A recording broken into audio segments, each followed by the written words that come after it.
What's up? I'm Shan Boodram. I'm a sexologist and relationship expert. Think of me like Dr. Ruth meets Rihanna. I teach people to be more competent and confident in the bedroom and beyond. All right, so here is the secret to how you become more comfortable with virtual intimacy if you have never tried it before. Are you ready for the secret? You have to try it.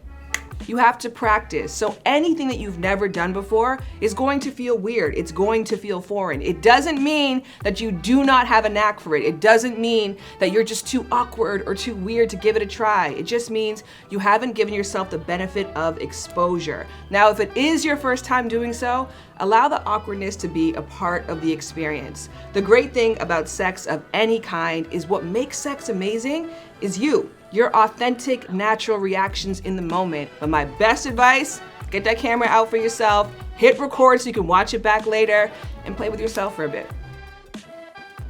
All right, so the moment has arrived. You think it's time to become virtually intimate with your Bumble match. So now what do? Number one, you can just try to lightly tread on the topic to see if they're picking up what you're putting down. And there's two ways to do that. Number one, you can talk about a fantasy that you had or a video that you watched. So reference it outside, like, I had this crazy dream last night about you and me, here's what happened. And then see how they respond. Number two, you can bring it into the present. If you are bold, you can say, honestly, I'm sitting here on this Zoom call and all I can do is think about doing X, Y, and Z with you. And then again, see how that person responds to it. So give a little bit of yourself. I'm not saying a dick pic.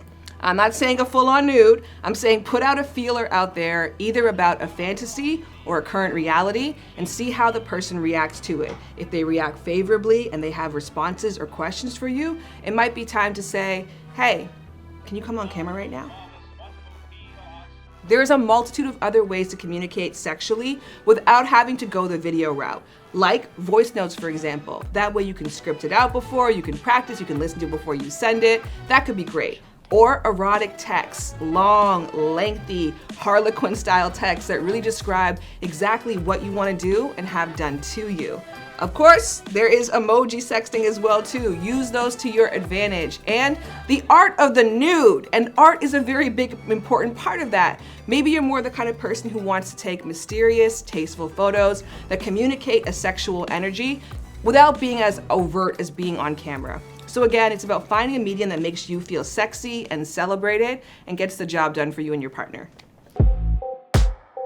The new safe sex conversation is multi-tiered. It's a matter of your sexual health history and also your COVID safe practices. And in order to do either of these things, I think the best advice is to go into it, number one, with self-disclosure, because when you give, you get. And number two, keep that same energy, boo. The energy you have in the bedroom that is curious, that is flirtatious, that is light, that is explorative. That is the tone that you want to have with these conversations. So instead of saying, can I see your papers?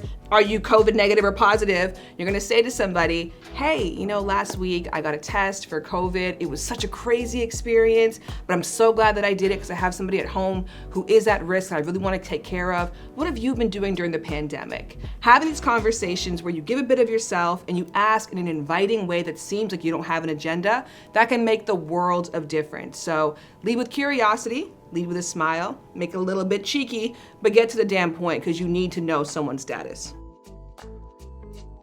Number one, you have to ask about someone's sexual health status, and of course, the last time that they have been tested and the results of those tests. That's across the board, universal, don't you ever not do that. But now there's the additional conversation around COVID-19. How have you been treating the pandemic? What are your social distancing morals and values? Have you been tested before? Have you been tested recently? Do you have somebody at risk in your life? All of these questions have to be a part of the safe sex conversation, and that's okay. Again, it can be light, it can be flirty, it can be inquisitive. It doesn't have to be heavy and daunting and come with a checklist associated with it. But you do have to have these discussions. And also too, this is all a part of having better sex. Lest we forget, the whole point of talking about safe sex is that when you're in the moment, you can truly let go. You can have an incredible time. Now more than ever, people are slowing down, taking more time to connect, to question, to be curious about each other. And this is your opportunity to really see if there's a connection out there for you on a multitude of different levels. As much as this time definitely is difficult for a number of reasons, when it comes to building intimate connections, you can work this to your advantage. And that is the last thing I want to say for you.